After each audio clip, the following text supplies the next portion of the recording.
Saludos, te habla el pastor Elvis Díaz desde la Pacific Press. Gracias por acompañarnos en el estudio de la lección de este trimestre.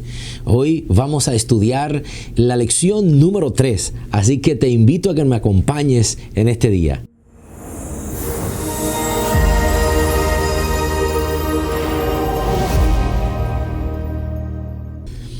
Bien, estamos estudiando la lección número 3 de este trimestre, un trimestre especial hablando del pacto, la promesa, el pacto eterno de Dios. Es un trimestre muy especial, pero antes quiero recordarte que este es el número del centinela de este mes. Te está saliendo también en pantalla la imagen del centinela de este mes. Mira. Te dije la semana pasada que la sellaras en la parte de atrás para que la pudieras compartir con tus seres queridos. El centinela tiene un renglón muy interesante y quiero hoy destacarte esto. Mira, tiene un renglón que estudia las señales del tiempo del fin y también tiene un renglón de estudios bíblicos en el cual la persona puede estudiar la Biblia a través del centinela. Así que no es simplemente artículos, sino que tiene también estudios bíblicos, la percepción de las señales del fin a través de lo que está ocurriendo en el tiempo. También tiene una sección muy especial en donde tiene recetas de comida. ¡Ah, qué extraordinario! Recetas de comida que tú también puedes hacer en tu casa y disfrutarla. Bueno, compártelo con alguien, el número del centinela de este mes. Vamos a estudiar entonces la lección de esta semana. Esta semana la lección se titula Por siglos perpetuos. El versículo de memoria es Génesis capítulo 6, verso 8, que dice así: Pero Noé halló gracias ante los ojos de Jehová. Mira qué interesante. Si nosotros miramos los titulares de los periódicos, de las noticias de hoy día, vamos a encontrar cosas como esta. Madre que ahoga a sus 5 hijos. El COVID está devastando el mundo completamente y millones ya se han infectado. La economía global está colapsando. La explosión en Beirut, una explosión en Beirut que de repente tuvo una onda expansiva que destruyó prácticamente toda la ciudad y se pudo sentir en ciudades alrededores. África y Sudamérica, una peste de langosta arrasó con toda la vegetación. Y muchos otros más. ¿Te das cuenta? Pareciera ser como un mundo convulsionado que va de mal en peor. Pero sabes una cosa, aún siendo esto muy malo, yo quiero que tú sepas que hubo una época en que las cosas estuvieron mucho peor. Mucho peor. Mira, esa fue la época de los tiempos de Noé. Dice la Escritura en Génesis capítulo 6, verso 5, que el pensamiento de los antidiluvianos era un pensamiento que iba continuamente hasta el mal. Pero antes yo quisiera mirar contigo, tal y como lo presenta la lección en el día domingo, mirar contigo qué fue lo que ocurrió, cómo fue el proceso evolutivo del pecado, para que entendamos lo siguiente.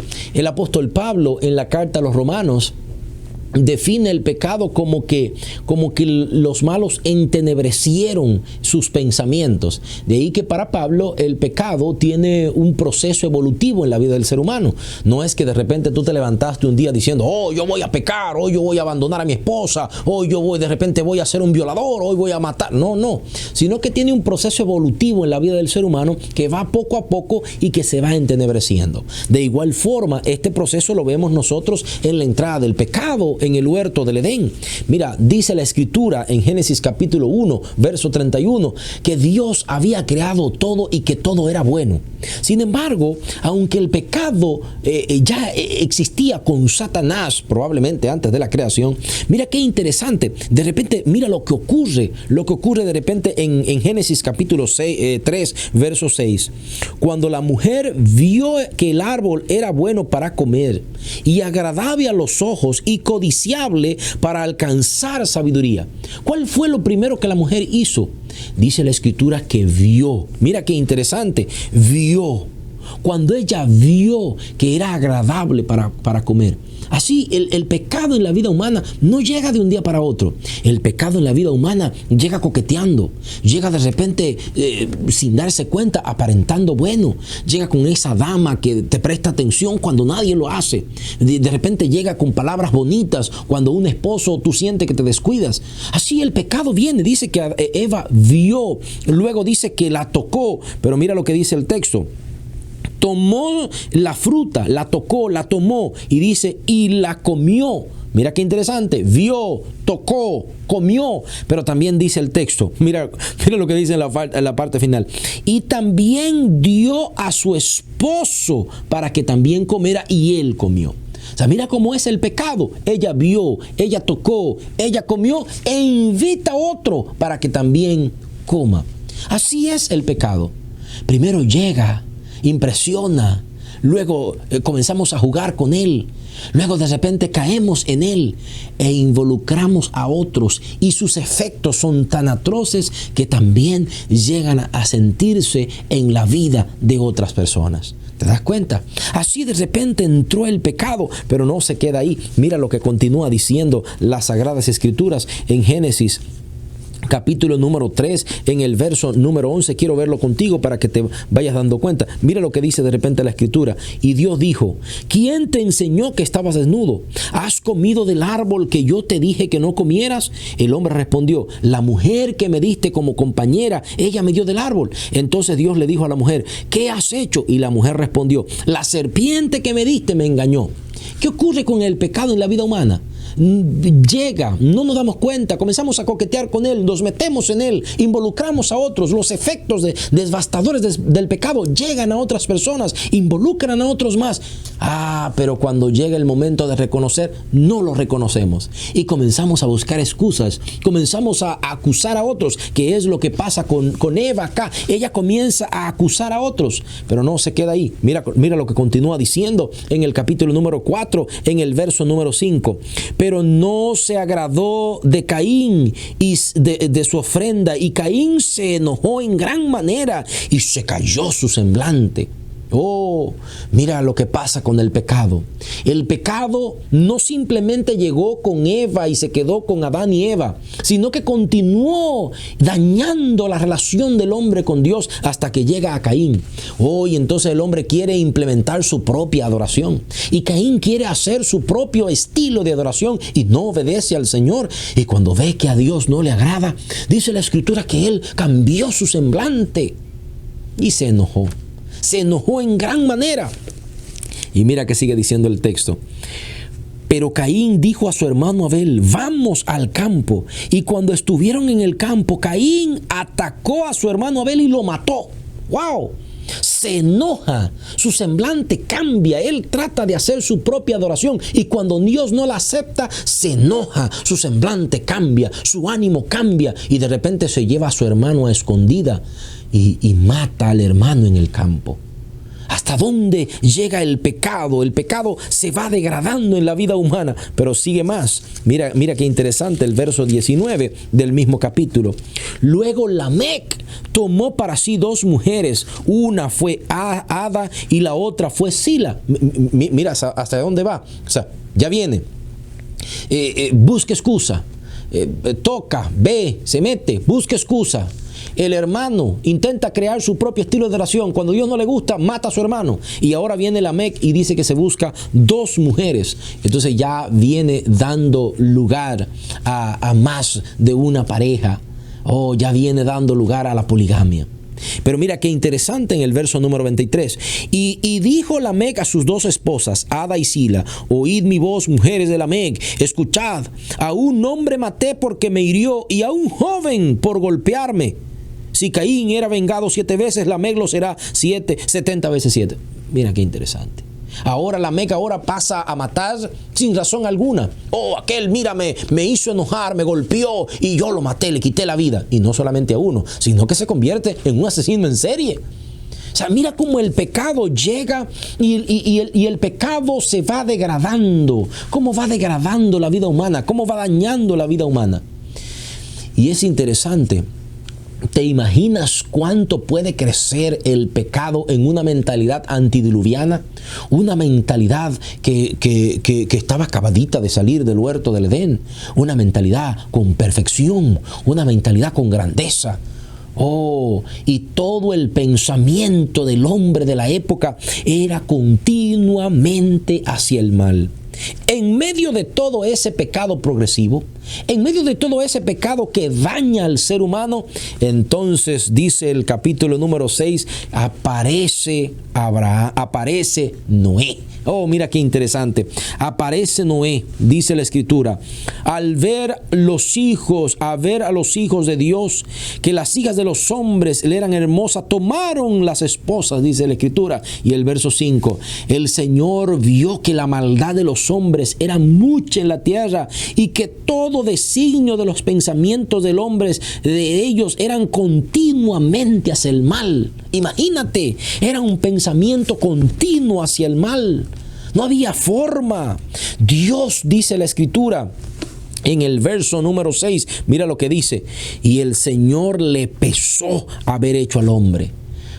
Muchas traducciones dicen que el Señor se arrepintió, pero no quiere decir que el hombre cambió, que Dios cambió lo que había pensado. Acuérdate que Dios había dicho en Génesis capítulo número 1 que lo que él había hecho, lo había hecho bueno en gran manera. Sin embargo, ahora lo que sucede, el mal reina en el ser humano, y el ser humano es continuo hacia el mal, y dice la Escritura que Dios se arrepintió.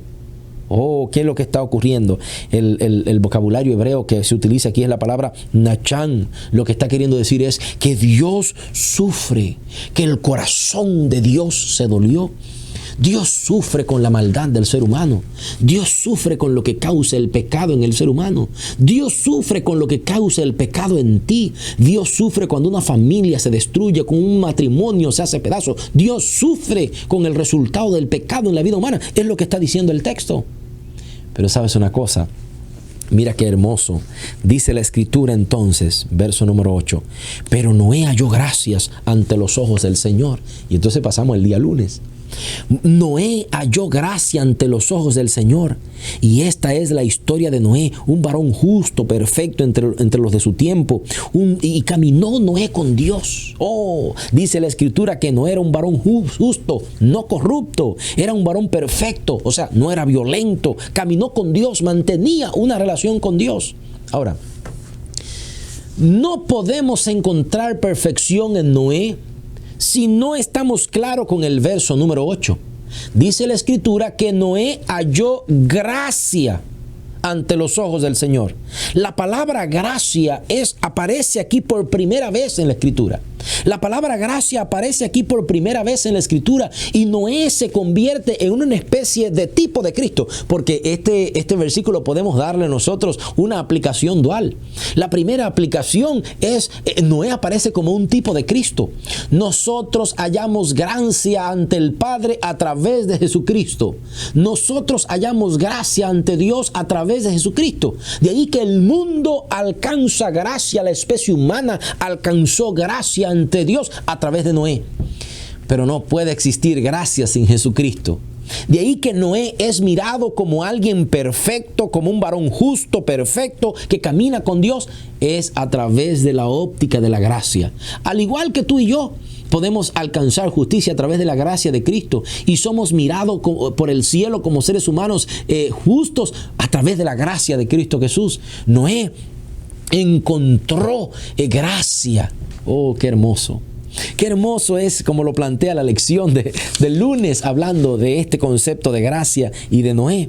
Mira, luego en el día martes, entonces se pasa a estudiar ese pacto de gracia que Dios hace con Noé. Y entonces la Escritura plantea a colocarnos esto. Cuando Dios invita a Noé y le dice, mira, tú vas a construir un arca y todo esto. Pero mira qué interesante.